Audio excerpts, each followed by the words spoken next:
Hi friends, ഇന്നത്തെ വീഡിയോയിൽ നമ്മൾ ഡിസ്കസ് ചെയ്യുന്നത് NCERT +1 എക്കണോമിക്സിലെ ചാപ്റ്റർ ആയിട്ടുള്ള ഉദാരവൽക്കരണം, സ്വകാര്യവൽക്കരണം, ആഗോളവൽക്കരണം ഒരു വിലയിരുത്തൽ എന്ന് പറഞ്ഞിട്ടുള്ള ചാപ്റ്ററാണ്.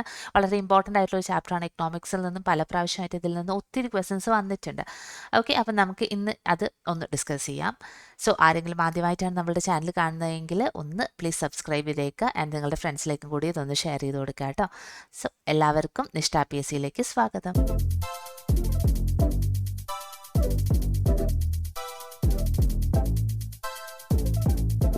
ഈ ഒരു ചാപ്റ്റർ മെയിനായിട്ടും ഫോക്കസ് ചെയ്യുന്നത് 1991 പുത്തൻ സാമ്പത്തിക നയത്തിനെ കുറിച്ചിട്ടാണ്. ആ പുത്തൻ സാമ്പത്തിക നയം വരാനുണ്ടായിട്ടുള്ള കാരണങ്ങൾ, അതുപോലെ തന്നെ അത് വന്നതിന് ശേഷം ഉണ്ടായിട്ടുള്ള ഡെവലപ്മെന്റ്സ് എന്തൊക്കെയാണ്, അങ്ങനെയുള്ള കാര്യങ്ങളൊക്കെയാണ് ഈ ഒരു ചാപ്റ്ററിൽ നമ്മൾ ഡിസ്കസ് ചെയ്യുന്നത്. ഓക്കെ, അപ്പം നമ്മൾ ഓൾറെഡി പറഞ്ഞു ഈ ഒരു പുത്തൻ സാമ്പത്തിക നയം വന്നത് 1991 അന്നത്തെ നമ്മളുടെ പ്രധാനമന്ത്രി എന്ന് പറയുന്നത് PV നരസിംഹറാവു ആയിരുന്നു.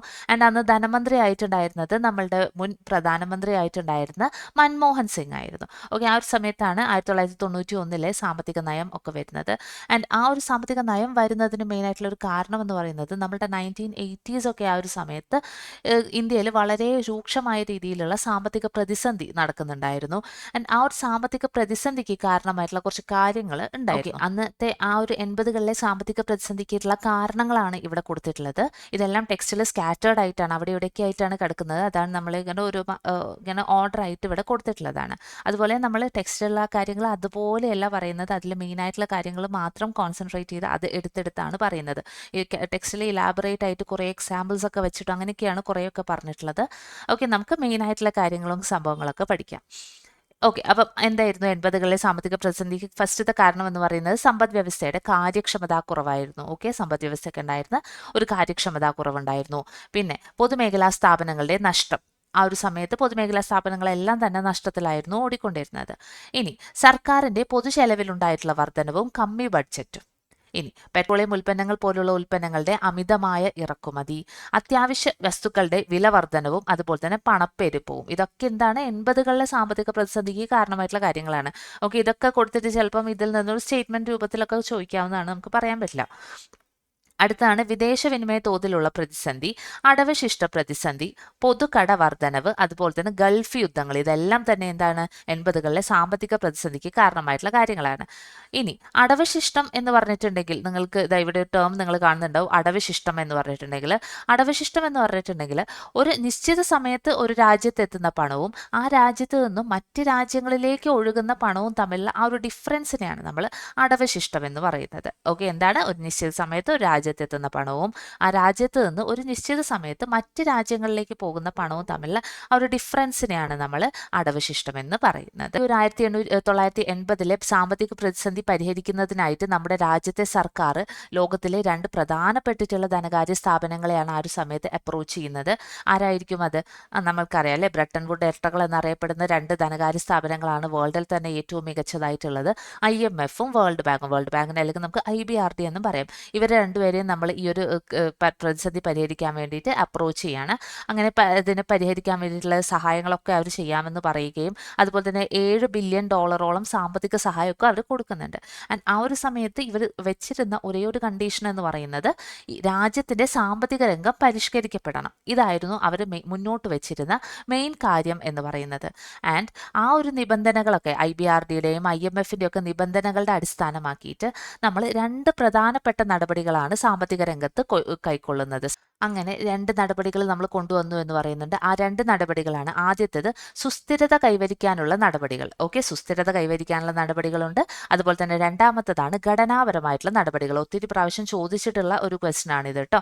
സുസ്ഥിരത കൈവരിക്കാനുള്ള നടപടികളും അതുപോലെ തന്നെ ഘടനാപരമായിട്ടുള്ള നടപടികളും. ഇതിൽ സുസ്ഥിരത കൈവരിക്കൽ നടപടികൾ എന്ന് പറയുന്നത് അത് ഹ്രസ്വകാല നടപടികളാണ്. ഓക്കെ, ഒരു ഷോർട്ട് ടേമിലേക്ക് വേണ്ടിയിട്ടാണ് ഈ സുസ്ഥിരത കൈവരിക്കൽ നടപടികൾ നമ്മൾ കൈക്കൊള്ളുന്നത്. ആൻഡ് അതിൻ്റെ ഒരു മെയിൻ എയിം എന്ന് പറയുന്നത് പണപ്പെരുപ്പം തടയുകയും അതുപോലെ തന്നെ അടവശിഷ്ട പ്രതിസന്ധി പരിഹരിക്കുകയും ആ 2 കാര്യങ്ങളായിരുന്നു. ഇനി രണ്ടാമത്തതായിരുന്നു നമ്മൾ പറഞ്ഞത് ഘടനാപരമായിട്ടുള്ള പരിഷ്കാരങ്ങൾ. ഓക്കെ, ആ പരിഷ്കാരങ്ങൾ എന്ന് പറയുന്നത് ഈ സുസ്ഥിരതയുടെ ഓപ്പോസിറ്റ് ആണ്, ദീർഘകാല നടപടികളാണ്. അതായത് ഘടന ഇപ്പം നമ്മൾ നോക്കുകയാണെങ്കിൽ തന്നെ എന്തെങ്കിലും ഒരു ഘടന മാറ്റണം എന്നുണ്ടെങ്കിൽ നമ്മൾക്ക് ഒരു ഞൊടി നൊടിയിലൊന്നും മാറ്റിയെടുക്കാൻ പറ്റുന്ന ഒരു കാര്യമല്ല, കുറച്ച് സമയം എടുത്തൊക്കെ മാറ്റേണ്ട കാര്യമാണ്. അതുകൊണ്ട് തന്നെ അതെന്താണ്, അത് ദീർഘകാല നടപടികളാണ്. ആൻഡ് അതിൻ്റെ ഒരു മെയിൻ എയിം എന്ന് പറയുന്നത് സമ്പദ് വ്യവസ്ഥയുടെ കാര്യക്ഷമത വർദ്ധിപ്പിക്കുക, അതുപോലെ തന്നെ നിയന്ത്രണങ്ങളിൽ നിന്നൊക്കെ സമ്പദ് വ്യവസ്ഥയെ കുറച്ചും കൂടി സ്വതന്ത്രമാക്കുക, കുറച്ചും കൂടി എല്ലാവർക്കും ആക്സസബിൾ ആയിട്ടുള്ള രീതിയിൽ സമ്പദ് വ്യവസ്ഥയെ മാറ്റിയെടുക്കുക. അതാണ് ഘടനാപരമായിട്ടുള്ള പരിഷ്കാരങ്ങളിലൂടെ ഇവർ ഉദ്ദേശിച്ചിട്ടുണ്ടായിരുന്നത്. ആൻഡ് ഈ ഒരു ഘടനാപരവും സുസ്ഥിരത കൈവരിക്കാനുള്ള നടപടികളിലും ഈ രണ്ട് നടപടികളും നടപ്പിലാക്കുന്നതിനായിട്ട് 3 പ്രധാനപ്പെട്ട നയങ്ങളാണ് ആ ഒരു സമയത്ത് സർക്കാർ രൂപീകരിച്ചിട്ടുണ്ടായിരുന്നത്. അത് നമ്മൾ പല പ്രാവശ്യമായിട്ട് പഠിച്ചിട്ടുള്ള കാര്യമായിരിക്കും. അതാണ് ഉദാരവൽക്കരണം, സ്വകാര്യവൽക്കരണം, ആഗോളവൽക്കരണം. ഓക്കെ, എന്താണ് ഈ ഘടനാപരവും സുസ്ഥിരതയും കൈവരിക്കാനുള്ള ഈ 2 നടപടികളും എന്താണ് ഇംപ്ലിമെന്റ് ചെയ്യാൻ വേണ്ടിയിട്ട് നമ്മൾ കൊണ്ടുവന്നിട്ടുള്ള നയങ്ങളാണ് ഉദാരവൽക്കരണം, സ്വകാര്യവൽക്കരണം, ആഗോളവൽക്കരണം. അല്ലെങ്കിൽ നമ്മൾ എങ്ങനെ പറയും, LPG എന്ന് പറയാറുണ്ട്. ലിബറലൈസേഷൻ, പ്രൈവറ്റൈസേഷൻ, അതുപോലെ തന്നെ എന്താണ് ഗ്ലോബലൈസേഷൻ. ഈ 3 LPG എന്ന് നമ്മൾ പറയുന്നത്. സോ നമ്മൾക്ക് ഓരോന്നായിട്ട് എടുത്തെടുത്ത് നോക്കാം. ഫസ്റ്റ് വണ്ണാണ് ഉദാരവൽക്കരണം എന്ന് പറയുന്നത്. ഓക്കെ, ഉദാരവൽക്കരണം എന്ന് പറയുമ്പോൾ അപ്പം തന്നെ നിങ്ങൾക്ക് മനസ്സിലാവും, ലിബറലാക്കുക, എല്ലാ കാര്യങ്ങളും ലിബറലാക്കുക. എന്താണ്, സാമ്പത്തിക രംഗം കുറച്ചും കൂടി സ്വതന്ത്രമാക്കി കൊടുക്കുക, കുറച്ചും കൂടി ഓപ്പൺ ആക്കി കൊടുക്കുക എന്നുള്ളതാണ് ഉദാരവൽക്കരണം എന്നതുകൊണ്ട് നമ്മൾ ഉദ്ദേശിക്കുന്നത്. ഓക്കെ, എന്താണ്, നിയന്ത്രണങ്ങളിൽ നിന്നൊക്കെ കുറച്ച് കൊടുക്കുക. ഇനി അപ്പം ഉദാരവൽക്കരണം എന്താണ്, തടസ്സങ്ങളെല്ലാം ഒഴിവാക്കി സമ്പദ് വ്യവസ്ഥയുടെ വിവിധ മേഖലകൾ തുറന്നു കൊടുക്കുന്നതിനെയാണ് നമ്മൾ ഉദാരവൽക്കരണ നടപടികൾ എന്ന് പറയുന്നത്. ഓക്കെ, എന്താണ്, സാമ്പത്തിക രംഗത്തുള്ള തടസ്സങ്ങൾ ഒഴിവാക്കിയിട്ട് സമ്പദ് വ്യവസ്ഥയുടെ വിവിധ മേഖലകൾ തുറന്നു കൊടുക്കുന്നതാണ് ഉദാരവൽക്കരണം. ഓക്കെ, ഇന്ത്യയിൽ നോക്കുകയാണെങ്കിൽ ഇന്ത്യയിൽ ഒരു 1980s മുതലൊക്കെ തന്നെ ഉദാരവൽക്കരണം ചെറിയ ഒരു രീതിയിൽ തുടങ്ങിയിട്ടൊക്കെ ഉണ്ടായിരുന്നു. അന്നത്തെ കാലത്ത് ലിബറലൈസേഷൻ മെയിനായിട്ട് ഫോക്കസ് ചെയ്തിരുന്ന ഏരിയാസ് എന്ന് പറയുന്നത് ഇവിടെ താഴെ കൊടുത്തിട്ടുണ്ട്. ഇത് കുറച്ച് ഇമ്പോർട്ടൻ്റ് ആയിട്ടുള്ള കാര്യമാണ്, അതൊന്ന് നോക്കി വെച്ചേക്കാം കേട്ടോ. ഓക്കെ, 1980s ഉദാരവൽക്കരണം മെയിനായിട്ടും ഉണ്ടായിരുന്ന എവിടേക്കാണ്, അത് വ്യവസായ അനുമതി നൽകൽ, അതായത് ഇൻഡസ്ട്രിയൽ ലൈസൻസിങ് മേഖലയിൽ കുറച്ച് ലിബറലൈസേഷൻ നടന്നു. അതുപോലെ തന്നെ എക്സ്പോർട്ട് ഇമ്പോർട്ട് പോളിസി, കയറ്റുമതി ഇറക്കുമതി നയങ്ങൾ, സാങ്കേതിക വിദ്യ നവീകരണം, വിദേശ നിക്ഷേപം, ധനനയം, ഈ മേഖലകളിലൊക്കെയാണ് ആ ഒരു സമയത്ത് മെയിനായിട്ടും, അതായത് 1980 സമയത്ത് ഉദാരവൽക്കരണത്തിൻ്റെ കാര്യങ്ങളൊക്കെ നടന്നിട്ടുണ്ടായിരുന്നത്. 1991 അതായത് പുത്തൻ സാമ്പത്തിക നയം ഒക്കെ വരുന്നതോട് കൂടിയിട്ട് ഈ ഒരു ഏരിയ കുറച്ചും കൂടി എക്സ്പാൻഡ് ആവുകയാണ് ചെയ്യുന്നത്. ഓക്കെ, കുറച്ചും കൂടി വൈഡർ ഏരിയയിലേക്ക് ഇതിൻ്റെ ആക്സസ് ഒക്കെ വരാൻ വേണ്ടിയിട്ട് തുടങ്ങി.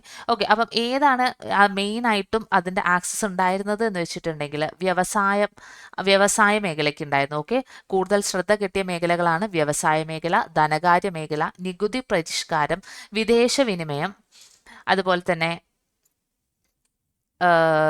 വിദേശവിനിമയ കമ്പോളങ്ങൾ, വ്യാപാര നിക്ഷേപ മേഖലകൾ. ഓക്കെ, ഇത്രയും മേഖലകളിൽ 1991 കൂടിയിട്ട് എന്തായി, ലിബറലൈസേഷൻ ആ ഒരു ഏരിയയിലേക്കും കൂടി എത്താൻ വേണ്ടിയിട്ട് തുടങ്ങി.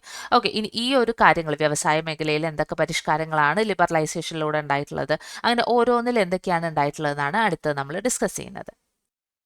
ആദ്യം നമ്മൾക്ക് വ്യവസായ രംഗത്ത് ഉണ്ടായിട്ടുള്ള കാര്യങ്ങൾ എന്തൊക്കെയാണെന്നുള്ളത് നോക്കാം. ഈ ഒരു 1991 സാമ്പത്തിക നയം വരുന്നതിന് മുൻപ് ഏതൊരു സംരംഭകനാണെങ്കിലും ആ ആൾക്ക് വ്യവസായം തുടങ്ങാനും അവസാനിപ്പിക്കാനും, അതുപോലെ തന്നെ എന്തൊക്കെ ഉൽപ്പാദിപ്പിക്കണം, എത്രത്തോളം ഉൽപ്പാദിപ്പിക്കണം, അങ്ങനെയുള്ള കാര്യങ്ങളിലൊക്കെ തന്നെ സർക്കാരിൽ നിന്നുള്ള ഒരു വ്യാവസായിക അനുമതി ആവശ്യമായിരുന്നു. ഓക്കെ, ഈ ഒരു സാമ്പത്തിക നയം വരുന്നതിന് മുൻപ്. ഇനി അതുപോലെ തന്നെ എന്താണ്, കുറേ വ്യവസായങ്ങൾ ഒന്നും തന്നെ സ്വകാര്യ മേഖലയ്ക്ക് അനുവദിച്ചിരുന്നില്ല. അധികവും കാര്യങ്ങളും നോക്കിയിട്ടുണ്ടായിരുന്നത് പൊതുമേഖലയ്ക്കായിരുന്നു. ഓക്കെ, പൊതുമേഖലയ്ക്കാണ് മെയിനായിട്ടും അവർ ഇമ്പോർട്ടൻസ് കൊടുത്തിട്ടുണ്ടായിരുന്നത്. എല്ലാ വ്യവസായങ്ങളും പൊതുമേഖലയ്ക്കാണ് അവർ കൊടുത്തിട്ടുണ്ടായിരുന്നത്. അതുപോലെ തന്നെ ചില സാധനങ്ങളുടെ ഉൽപ്പാദനമൊക്കെ ചെറുകിട വ്യവസായ മേഖലയ്ക്ക് മാത്രമായിട്ട് നിജപ്പെടുത്തിയിട്ടുണ്ട്. നമ്മുടെ കഴിഞ്ഞ ദിവസത്തെ ക്ലാസ് കണ്ടിട്ടുണ്ടെങ്കിൽ അതിൻ്റെ കാര്യങ്ങളൊക്കെ കഴിഞ്ഞ ദിവസത്തെ ക്ലാസ്സിൽ പറഞ്ഞിട്ടുണ്ട്. നിങ്ങൾ ആ ക്ലാസ് കണ്ടിട്ടില്ല എന്നുണ്ടെങ്കിൽ ഞാൻ അവിടെ ഐ ബട്ടണിൽ കൊടുത്തേക്കാം, ഒന്ന് കണ്ടു നോക്കാം കേട്ടോ. ഇതിൻ്റെ സെക്കൻഡ് ചാപ്റ്റർ ആയിരുന്നു നമ്മളന്ന് ഡിസ്കസ് ചെയ്തിട്ടുണ്ടായിരുന്നത്. ഓക്കെ, അപ്പം എന്താ പറഞ്ഞാൽ ചില സാധനങ്ങളുടെ ഉൽപ്പാദനത്തിലൊക്കെ എന്താണ്, ചെറുകിട വ്യവസായങ്ങൾക്ക് മാത്രമായിട്ട് ഇത് റിസർവ് ചെയ്ത് വെച്ചിട്ടുണ്ടായിരുന്നു. അതുപോലെ തന്നെ ഇപ്പം കുറച്ച് സെലക്റ്റഡ് ആയിട്ടുള്ള കാര്യങ്ങൾ, സെലക്റ്റഡ് ആയിട്ടുള്ള ഐറ്റംസ്, അതുപോലെ തന്നെ വ്യവസായങ്ങളിലൊക്കെ വില നിർണ്ണയത്തിലും അതുപോലെ തന്നെ വിതരണത്തിലും ഒക്കെ ഗവൺമെന്റിന്റെ നിയന്ത്രണം അവർ വല്ലാതെ കൊണ്ടുവന്നിട്ടുണ്ടായിരുന്നു. ഗവൺമെന്റ് നിയന്ത്രണത്തിന്റെ ബേസിൽ മാത്രമേ അവർക്ക് എന്താണ് വില നിർണ്ണയിക്കാനും അതുപോലെ തന്നെ അത് വിതരണം ചെയ്യാനും ഒക്കെ പറ്റുണ്ടായിരുന്നുള്ളൂ. പക്ഷേ പിന്നീടാണ് 1991 പരിഷ്കാരം ഒക്കെ വരുന്നത്. ആ ഒരു പരിഷ്കാരം വരുന്നതോട് കൂടിയിട്ട് ഇതിൻ്റെ ഒക്കെ കാര്യങ്ങൾ, എന്ന് പറഞ്ഞിട്ടുണ്ടെങ്കിൽ നിങ്ങൾക്ക് അറിയാറില്ല, ഓപ്പോസിറ്റ് കേട്ടോ, ഓപ്പോസിറ്റ് കാര്യങ്ങളാണ് നടക്കാൻ തുടങ്ങിയിട്ടുണ്ടത്. അതായത് നമ്മൾ നേരത്തെ ആദ്യം തന്നെ പറഞ്ഞത് എന്തായിരുന്നു, എന്ത് തുടങ്ങണമെങ്കിലും ഒക്കെ തന്നെ ഒരു വ്യാവസായിക അനുമതി ആവശ്യമായിരുന്നു സർക്കാരിൽ നിന്നും. ആ ഒരു സംഭവം ഇവർ എടുത്തു കളയാണ് ചെയ്യുന്നത്, ഫസ്റ്റ് തന്നെ എടുത്തു കളയുന്നത്. പക്ഷേ എല്ലാത്തിൽ നിന്നും എടുത്തു കളയല്ല, കുറച്ച് കാര്യങ്ങൾ നിലനിർത്തിക്കൊണ്ട് തന്നെ എന്താണ് ബാക്കിയുള്ള മേഖലയ്ക്കൊക്കെ ഈ അനുമതിയൊന്നും ആവശ്യമില്ല, ലൈസൻസും കാര്യങ്ങളും ഒന്നും ആവശ്യമില്ലാതെ തന്നെ അവർക്ക് സ്റ്റാർട്ട് ചെയ്യാനുള്ള ഒരു അനുമതി കൊടുക്കുകയാണ് ചെയ്യുന്നത്. അങ്ങനെ അതുപോലെ അതിൽ വരുന്നതാണ് ഈ മദ്യം, സിഗരറ്റ്, അതുപോലെ തന്നെ വ്യാവസായിക ആവശ്യങ്ങൾക്കുള്ള സ്ഫോടക വസ്തുക്കൾ, ഇലക്ട്രോണിക്സ്, വിമാന നിർമ്മാണത്തിൻ്റെയും അതുപോലെ തന്നെ ഔഷധ നിർമ്മാണത്തിൻ്റെയൊക്കെ വ്യവസായങ്ങൾ, ഇവയ്ക്കൊക്കെ ഇപ്പോഴും ലൈസൻസിങ് ആവശ്യമാണ്. ബാക്കി ഒത്തിരി വ്യവസായങ്ങളല്ലോ, അതിനൊന്നും പിന്നീട് ലൈസൻസിങ് ആവശ്യമല്ല എന്ന രീതിയിലേക്ക് വന്നു. അതുപോലെ തന്നെ രാജ്യരക്ഷാ ഉപകരണങ്ങളുടെ നിർമ്മാണം, അതേപോലെ തന്നെ ആണവോർജം, റെയിൽ ഗതാഗതം, ഈ ഒരു 3 കാര്യങ്ങൾ മാത്രമായിട്ട് പൊതുമേഖലയെ ഒതുക്കി നിർത്തി. ഓക്കെ, നേരത്തെ നമ്മൾ പറഞ്ഞു പൊതുമേഖലയാണ് കൂടുതലായിട്ട് ഉണ്ടായിരുന്നത്, സ്വകാര്യ മേഖലയ്ക്ക് അവർ മെയിനായിട്ടും ഒരു ഫോക്കസ് കൊടുത്തിട്ടുണ്ടായിരുന്നില്ല എന്നുള്ളത് നമ്മൾ നേരത്തെ പറഞ്ഞു. ഇപ്പം എന്തായി, കുറേ കാര്യങ്ങൾ അവർക്ക് സ്വകാര്യ മേഖലയിലേക്ക് അത് കൊടുക്കുകയും അതുപോലെ തന്നെ രാജ്യരക്ഷ, പിന്നെ ആണവോർജം, റെയിൽ ഗതാഗതം, ഈ 3 കാര്യങ്ങൾ പൊതുമേഖലയിൽ തന്നെ റീറ്റെയിൻ ചെയ്യുകയാണ് ചെയ്യുന്നത്. പിന്നെ നേരത്തെ നമ്മൾ പറഞ്ഞു ചെറുകിട വ്യവസായങ്ങൾക്ക് പെർട്ടിക്കുലർ സാധനങ്ങൾ റിസർവ് ചെയ്ത് വെച്ചിട്ടുണ്ട്. ഈ ഒരു നമ്മളുടെ സാമ്പത്തിക നയം വരുന്നതോട് കൂടിയിട്ട് ചെറുകിട വ്യവസായ മേഖലയിൽ മാത്രം ഉൽപ്പാദിപ്പിച്ചിരുന്ന ഒട്ടേറെ വസ്തുക്കളെ എന്താക്കുന്നു, ആ ഒരു സംവരണം ഇല്ലാതാക്കുകയാണ് ചെയ്യുന്നത് ഗവൺമെന്റ്. പിന്നെ ഒട്ടേറെ വ്യവസായങ്ങളിൽ ഉൽപ്പന്നങ്ങളുടെ വില നിർണ്ണയിക്കാൻ വേണ്ടിയിട്ട് വിപണിയെ കൂടി അനുവദിച്ചു കൊടുക്കും. നേരത്തെ എല്ലാത്തിലും ഡിസിഷൻ എടുത്തിരുന്നത് ഗവൺമെന്റ് ആണെങ്കിൽ ഇപ്പം എന്തായി, കമ്പോളത്തിൻ്റെയും കൂടി ഇഷ്ടം എങ്ങനെയാണ്, കമ്പോളത്തിൻ്റെ ഒരു രൂപം എങ്ങനെയാണ്, ഡിമാൻഡ് എങ്ങനെയാണ്, സപ്ലൈ എങ്ങനെയാണെന്നുള്ളതിനൊക്കെ അനുസരിച്ചിട്ട് വില നിർണ്ണയിക്കാൻ ഉള്ള ഒരു പദ്ധതിയും കൂടി ഈ ഒരു സമയത്ത് ആ ഒരു നയം വന്നതോട് കൂടിയിട്ട്, ലിബറലൈസേഷൻ വന്നതോട് കൂടിയിട്ട് എന്തുണ്ടാവുന്നു, ഇതിൽ മാറ്റങ്ങൾ ഉണ്ടാവുകയാണ് ചെയ്യുന്നത്. ഓക്കെ, അപ്പം ഇതെല്ലാം കൂടി ഒന്ന് ഒരു പോയിന്റ് ആക്കി നമ്മൾ നോക്കുകയാണെങ്കിൽ ഇതാ ഇങ്ങനെ ഉണ്ടാവും. അപ്പം വ്യാവസായിക മേഖലയിൽ വന്നിട്ടുള്ള പരിഷ്കരണങ്ങൾ എന്തൊക്കെയാണ്? വ്യവസായ ലൈസൻസിങ് സമ്പ്രദായം നിർത്തലാക്കി, പൂർണ്ണമായിട്ട് നിർത്തലാക്കിയല്ല, കുറച്ച് കാര്യങ്ങൾക്കൊക്കെ വീണ്ടും ലൈസൻസിങ് വേണം. നമ്മൾ പറഞ്ഞു മദ്യം, സിഗരറ്റ്, അതുപോലെ തന്നെ ഔഷധ നിർമ്മാണമൊക്കെ ആയിട്ട് ബന്ധപ്പെട്ടിട്ടുള്ള കാര്യങ്ങൾക്കാണെങ്കിൽ അതിന് ലൈസൻസിങ് വേണം.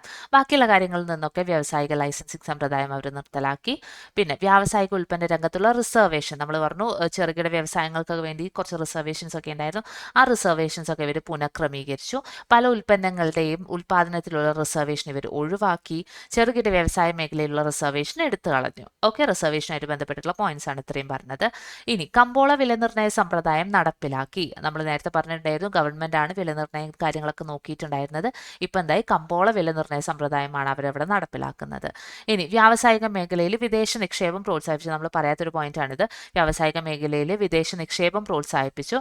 അതുപോലെ തന്നെ സ്വകാര്യ മേഖലകളിൽ വ്യവസായങ്ങൾക്ക് കൂടുതൽ പ്രോത്സാഹനം നൽകി. നേരത്തെ സ്വകാര്യ മേഖലയ്ക്ക് കാര്യമായിട്ട് നമ്മളൊന്നും കൊടുത്തിട്ടുണ്ടായിരുന്നില്ല, പിന്നെ പൊതുമേഖലയ്ക്കാണ് കൂടുതലായിട്ടും കൊടുത്തിട്ടുണ്ടായിരുന്നത്. പിന്നീട് എന്താക്കി, സ്വകാര്യ മേഖലയ്ക്കും കുറച്ചും കൂടി പ്രോമിനൻസും കാര്യങ്ങളൊക്കെ കൊടുത്തു. കുറച്ച് കാര്യങ്ങൾ, ആണവോർജം അതുപോലുള്ള കുറച്ച് കാര്യങ്ങൾ മാത്രം പൊതുമേഖലയ്ക്ക് വേണ്ടിയിട്ട് അവരവിടെ മാറ്റിവെക്കുകയാണ് ചെയ്തിട്ടുണ്ടായിരുന്നത്. അടുത്ത് നമ്മൾ നോക്കുന്നത് ധനകാര്യ മേഖലയിൽ ഉണ്ടായിട്ടുള്ള ലിബറലൈസേഷൻ വഴി എന്തൊക്കെ പരിഷ്കാരങ്ങളാണ് 1991 സാമ്പത്തിക നയം കൊണ്ടുവന്നിട്ടുള്ളത് എന്നുള്ള കാര്യങ്ങളാണ്. ഇവിടെ നമ്മൾ ധനകാര്യ മേഖല എന്നതുകൊണ്ട് ഉദ്ദേശിക്കുന്നത് മെയിനായിട്ട് കുറച്ച് സ്ഥാപനങ്ങളെയാണ്, ലൈക്ക് കൊമേഴ്ഷ്യൽ ബാങ്ക്സ്, വാണിജ്യ ബാങ്കുകൾ, നിക്ഷേപ ബാങ്കുകൾ, സ്റ്റോക്ക് എക്സ്ചേഞ്ചുകൾ, അതുപോലെ ഫോറിൻ എക്സ്ചേഞ്ചിനൊക്കെയാണ് നമ്മളിവിടെ ധനകാര്യ സ്ഥാപനങ്ങൾ എന്ന രീതിയിൽ കൺസിഡർ ചെയ്യുന്നത്. ആൻഡ് ഇതിൻ്റെ ഒക്കെ നിയന്ത്രകൻ എന്ന രീതിയിൽ ഉയർന്ന ഭാഗത്ത് ഇരിക്കുന്ന ഒരു സ്ഥാപനമാണ് RBI, reserve bank of India എന്ന് പറയുന്നത്. നമ്മുടെ രാജ്യത്തെ ധനകാര്യ മേഖലയെ നിയന്ത്രിക്കുന്നത് RBI ആണ്. അതുപോലെ തന്നെ ഇന്ത്യയിലെ എല്ലാ ബാങ്കുകളുടെയും അതുപോലെ തന്നെ മറ്റ് ധനകാര്യ സ്ഥാപനങ്ങളുടെയും ഒക്കെ തന്നെ വിവിധ നിയമങ്ങളിലൂടെയും നടപടികളിലൂടെയും ഒക്കെ റിസർവ് ബാങ്ക് നിയന്ത്രിച്ചു കൊണ്ട് നടക്കുകയാണ് ചെയ്യുന്നത്. ഓക്കെ, ബാങ്കുകളുടെ നിയന്ത്രകൻ എന്ന രീതിയിലൊക്കെ നമ്മൾ SCRT ഒക്കെ പഠിച്ച സമയത്തൊക്കെ പഠിച്ചിട്ടുണ്ടാവും. അതുപോലെ തന്നെ ഇവർ കുറേ റെഗുലേഷൻസും കാര്യങ്ങളൊക്കെ കൊണ്ടുവരുന്നുണ്ട്. ഓരോ ബാങ്കും എത്ര പണം അല്ലെങ്കിൽ എന്തൊക്കെ കാര്യങ്ങൾ കൈവശം വെക്കാം, അതുപോലെ തന്നെ എത്ര പണം കൈവശം വെക്കാം, പണത്തിൻ്റെ അളവ് എന്നതിനെ കുറിച്ചിട്ടുണ്ട്. അതുപോലെ തന്നെ പലിശ നിരക്ക്, എത്ര പലിശ നിരക്ക് ചുമത്തണം എന്ന കാര്യം തീരുമാനിക്കുന്നത് RBI ആണ്.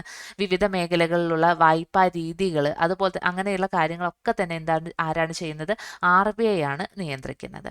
പക്ഷേ അത്രയും കാലം എന്തായിരുന്നു, ധനകാര്യ മേഖലയുടെ കൺട്രോളർ എന്ന രീതിയിലാണ്, നിയന്ത്രകൻ എന്ന രീതിയിലാണ് ആ ഒരു സമയത്തൊക്കെ തന്നെ ഈ ഒരു 91 മുൻപുള്ള കാലഘട്ടത്തിൽ RBI ഉണ്ടായിരുന്നത്. പക്ഷേ പിന്നീട് ഈ ഒരു സാമ്പത്തിക നയം വരുന്നതോട് കൂടിയിട്ട് ധനകാര്യ മേഖലയുടെ നിയന്ത്രകൻ എന്നുള്ള പൊസിഷനിൽ നിന്നും ധനകാര്യ സ്ഥാപനങ്ങളുടെ ഒരു സഹായകൻ, ഒരു ഫെസിലിറ്റേറ്റർ എന്ന രീതിയിലേക്ക് RBIനെ മാറ്റിക്കൊണ്ട് വരികയാണ് ചെയ്യുന്നത്. റിസർവ് ബാങ്കിന്റെ ചുമതലകളെ മാറ്റുക. ഓക്കെ, വളരെ വലിയ ചുമതലകളുണ്ട്, അതിനെയൊക്കെ കുറച്ചൊന്ന് ലഘൂകരിക്കുക, കുറച്ച് മെയിൻ ആയിട്ടുള്ള കാര്യങ്ങൾ മാത്രം RBIയിലേക്ക് നിക്ഷിപ്തമാക്കി കൊടുക്കുക, ബാക്കിയുള്ളതൊക്കെ കുറച്ച് ലിബറലാക്കി കൊടുക്കുക. അതുപോലെ തന്നെ ഈ ഒരു സമയത്ത് 1991 ശേഷം എന്താണ് സംഭവിക്കുന്നത്? സ്വകാര്യ ബാങ്കുകൾ വരികയാണ്. ഓക്കെ, നമുക്ക് കുറേ സ്വകാര്യ ബാങ്കുകൾ അറിയാം, ആക്സിസ് ബാങ്ക്, അങ്ങനെ കുറേ ICICI ബാങ്ക്, അങ്ങനെ കുറേ സ്വകാര്യ ബാങ്കുകളുണ്ട്. അങ്ങനെയുള്ള ബാങ്കുകളൊക്കെ വന്നു തുടങ്ങുന്നത് ഈ ഒരു 1991 ശേഷമുള്ള സമയത്താണ്.